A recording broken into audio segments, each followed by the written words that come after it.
Good afternoon. I'm Kelly Moore, the Director of Public Information for Horry County Government. Today we are holding a virtual briefing to update our community on continuing Horry County Government operations in response to the impacts of the novel coronavirus COVID-19 within our community.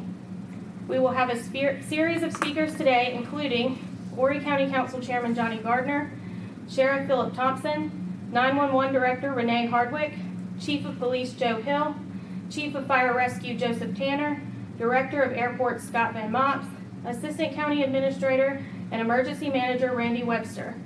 Just like a typical press briefing, we will take questions at the end for members of the media. We will take a short break during this briefing to allow time for our media partners to ask questions. Media members are reminded to text your questions to Michaela Moskov in the Public Information Office. At this point, I will turn it over to Horry County Council Chairman Johnny Gardner. Thank you, Kelly. Good afternoon, ladies and gentlemen. Thank you for tuning in. It's my honor and privilege to give you another weekly update on the COVID-19 pandemic. When I say another weekly update, we're in strange times. We're dealing with strange situations. This is not like the typical hurricane where we may have one weekly briefing or a daily briefing for a week, more like it. We're in kind of no man's land, but Horry County, like always, is doing a great job dealing with it, meeting every day, trying to do things the right way and protect the citizens. And the citizens are doing a good job. We would ask you to keep it the good work, keep washing your hands, maintaining the social distancing, and if you don't have to be in the public, then you don't need to go into the public. So I'm going to introduce some of our department heads, some of our elected officials, these experts, and at the end of it we'll be taking questions. And again, we're in the uncharted waters. We normally do press conferences. We have the press here and everybody asks the questions, but we're trying to be safe and lead from the top. And we'll be texting in, so at appropriate time we'll take a break and hopefully get all the questions answered. I want to go over a couple things before I turn it over to the sheriff, though. We have the phone banks open, so if you have a question, please call in. That number is 843-915-5000. And those office hours are open Monday through Friday, 8 to 5. If you're healthy and you can give blood, we encourage you to do that. You can contact redcrossblood.org to schedule your appointment for that. And I think the sheriff said it one time one of our other weekly briefings, another thing you can do is reach out to your friends and relatives in a safe way and make sure that everybody's fine. And speaking of the sheriff, I'm going to bring him up now to give us an update for him. Thank y'all very much. Stay safe. Thank you, Mr. Chairman, and good afternoon, everyone. The Sheriff's Office, we're status quo. We're still going with what we've been doing with our staffing here at the Administrative and Justice Center for folks that still need to come in on an appointment basis and making sure that the facility is safe and it's secure when they come in. Our detention center, obviously up and running. We have added to some screening out there. We've been screening since we started doing this a couple of weeks ago, but we've intensified it a little bit as far as with our folks that do get arrested and have to come into the center. We're doing screening of all them. All our employees are screened. We have a questionnaire list that's there for our employees when they come in to make sure that they're still safe. They're screened. The temperature is taken and screened as well if anything has changed since they came to work the last time. Anyone who goes out there, if anyone happens to need to go out there for a bond hearing or to see a victim's advocate or something of this nature, everyone that comes in the facility will be screened. And that's for the safety of not only our inmates, but for our staff and everyone that's working out there. These are times, like the chairman mentioned, new area that we're working on, but and there's a lot of orders that's coming down, executive orders that's coming down from our governor, and coming down to us to see what we can do, or to try to work things out. To our whole mission and what we do each and every day is to do what we can do to make our community safe for our citizens, for our staff, and for everyone. Patience is something that I would ask that all of us do. Our citizens in the community and us here. Our staff has worked, the county staff, our county council, and all members are working tirelessly and working every day to make this as safe a process as we can make. And I just want to ask the public and everyone to adhere to what these executive orders are. They're serious. This is a serious situation and a serious time that we're in. And Horry County is known for sticking together in disasters. They're known for working with each other and caring about each other. All these executive orders and all these issues and closings and things that we have to do, no one wants to do them, but they're done for a reason. And I just want to ask the citizens and everyone to adhere by them. Let's get through this together. Try to stay calm. I made that statement last time, and there have been some issues, and there's been some times when it was tough to stay that way. But we can do it. We can just stay calm, stay patient, work together, and care about each other. Thank you very much.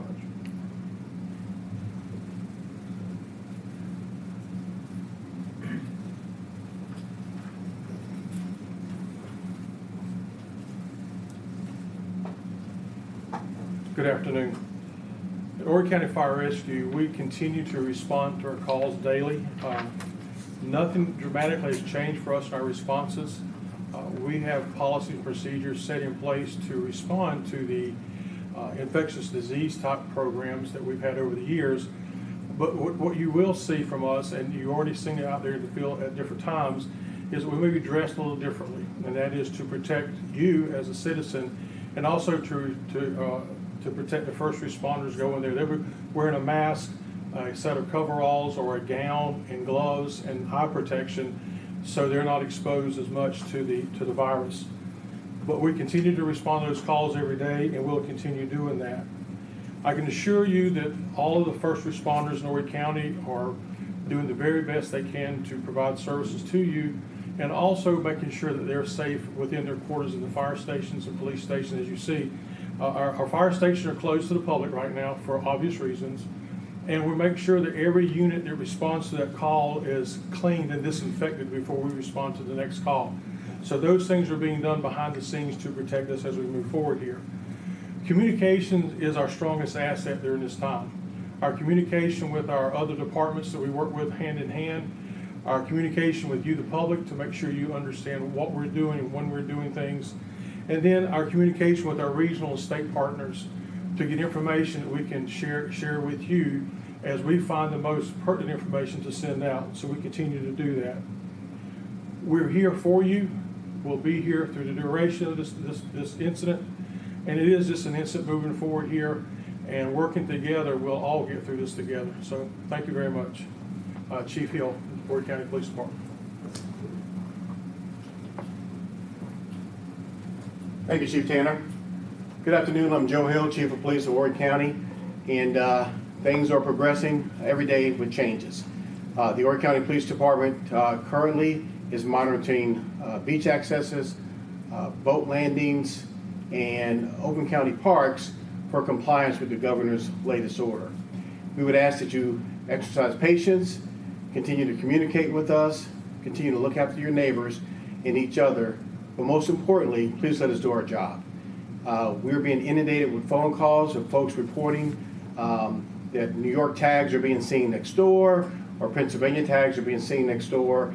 We've instructed these folks when they come in either through the airport or through our social media messaging to go ahead and self-quarantine. So we're taking upon their word that they're doing that.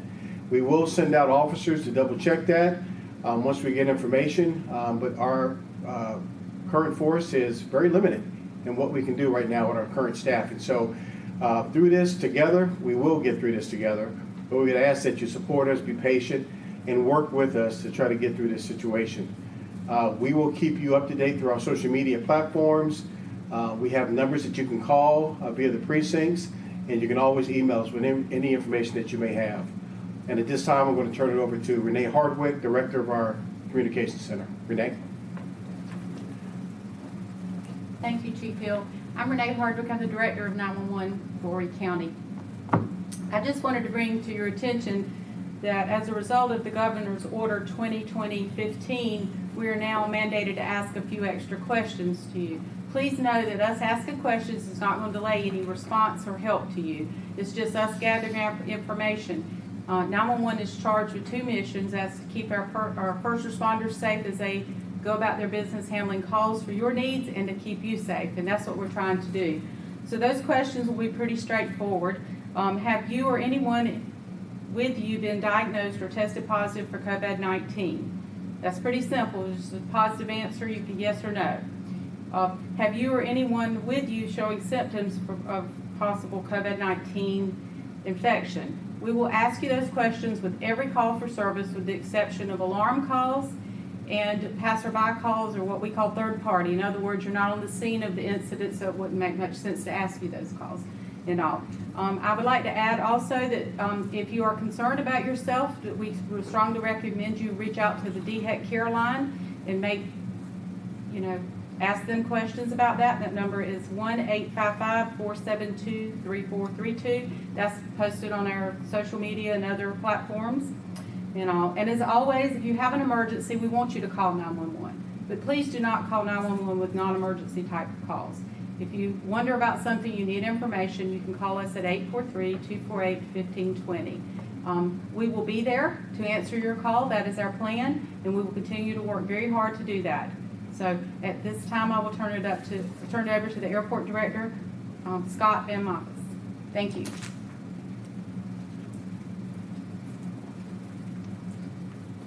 Hi, I'm Scott Van Moppes, Director of Airports. Wanted to provide you a brief update as to the status of arriving passengers, what we're seeing, and what we can expect as we progress into the month of April. As you're aware, Spirit has canceled all flights into New York, Jersey, and Connecticut. With spring here, the airport generally accounts for 5% of the overall tourism numbers. A good percentage of our passengers are not only tourists, but second homeowners in Horry County. With roughly half or more of all flights being canceled and the remaining ones arriving with only one or two passengers, airlines will continue to consolidate flights. We expect these to eventually drop to 1 or 2 times a week, and many locations will stop until the situation ends. As the airport recently posted on Facebook, yesterday we had 131 people arrive. On a day last year, that would have been 3,000. That's a decrease of over 95%. What we're seeing is a huge increase of demand is with air cargo and medical service flights. With so many people staying at home, a high demand for medical supplies and the need for air cargo and freight deliveries has never been higher. Finally, a question that everyone always asks, as a federally obligated entity, only the FAA can authorize the consideration of closing any airport and thus stopping all essential aeronautical services. The areas often overlooked when asking to close an airport are law enforcement needs, Department of Defense, medical services, air cargo, and air traffic control that affects a much larger geographical zone. So now we take a pause for 2 minutes while you submit questions. Thank you.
Hi everybody, I'm Randy Webster, Assistant County Administrator and Emergency Management Director for the county.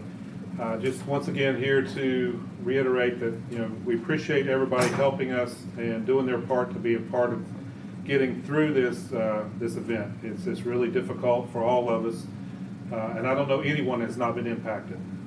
So just once again, I want to thank our employees as well, doing a superior job and keeping it moving in the right direction and trying to prevent any lag in service the best we can. So I just want to say thank you all to that and an opportunity to take some questions.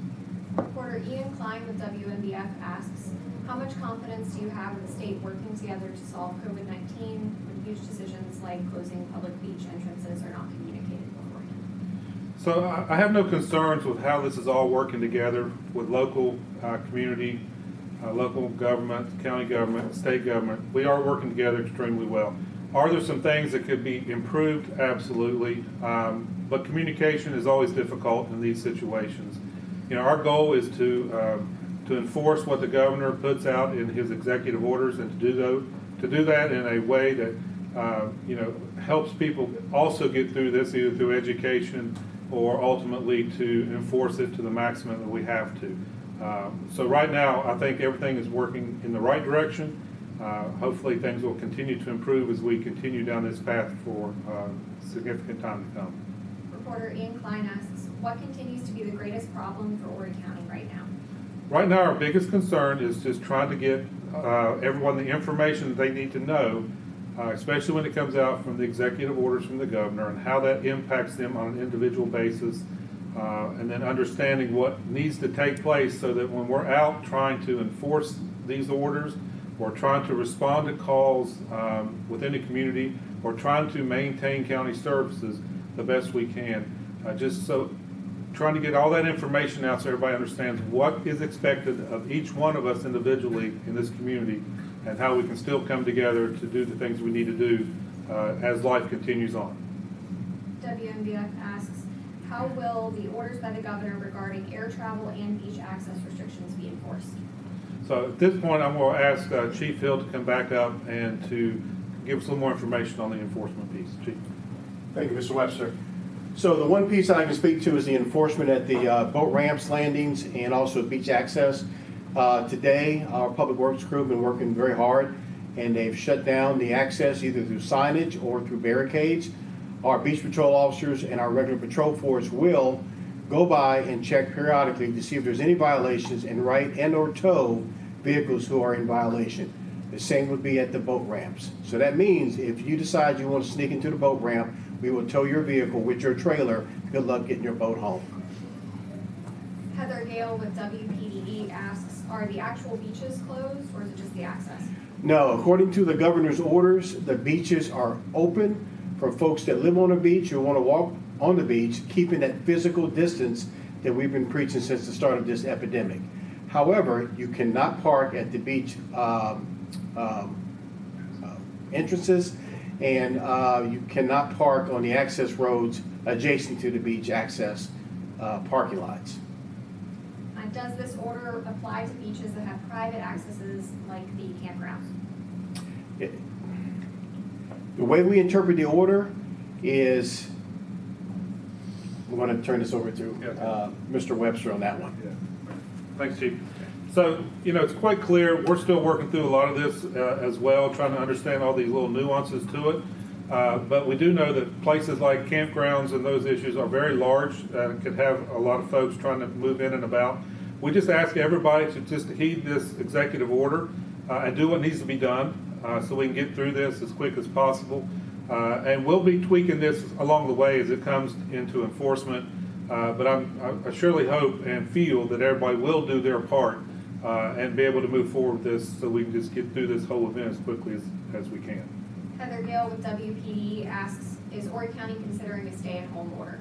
Right now, we are not anticipating doing anything else but enforcing what the governor's executive orders are as he initiates them through the coming days.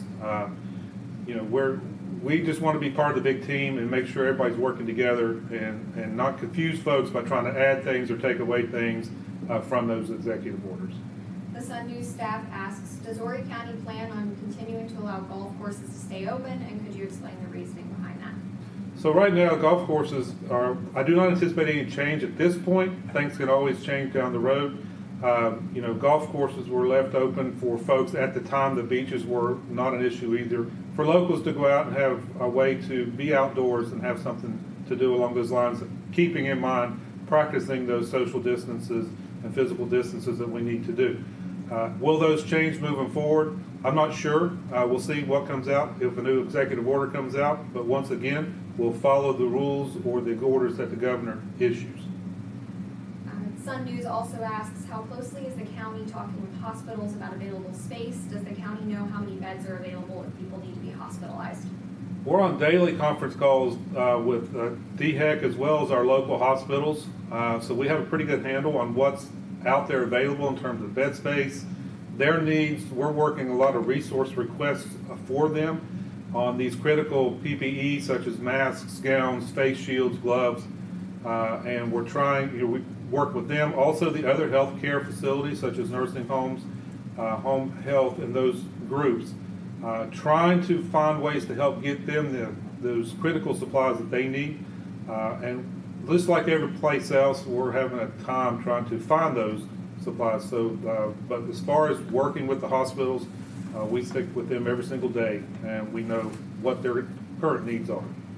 The Sun News also asks, have there been any more emergency meetings of council, even if there wasn't a decision made? If so, what was discussed and what will minutes from past meetings be public? I have no information on any of those comments. You know, executive meetings or council meetings will be announced as appropriate. So best I got for that one.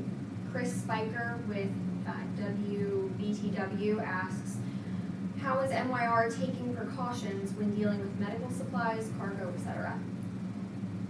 Right now, MYR or Myrtle Beach International Airport is open, and we want to be able to accept those types of flights if we need them to come in to restock or provide resources.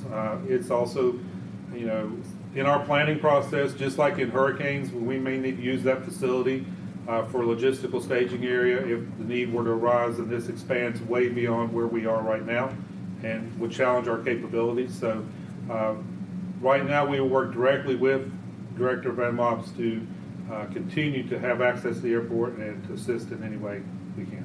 Chris Spiker also asks, are there any extra steps being taken regarding private aircraft at MYR or the county's other airports? Mr. Director, you want to answer that question in particular?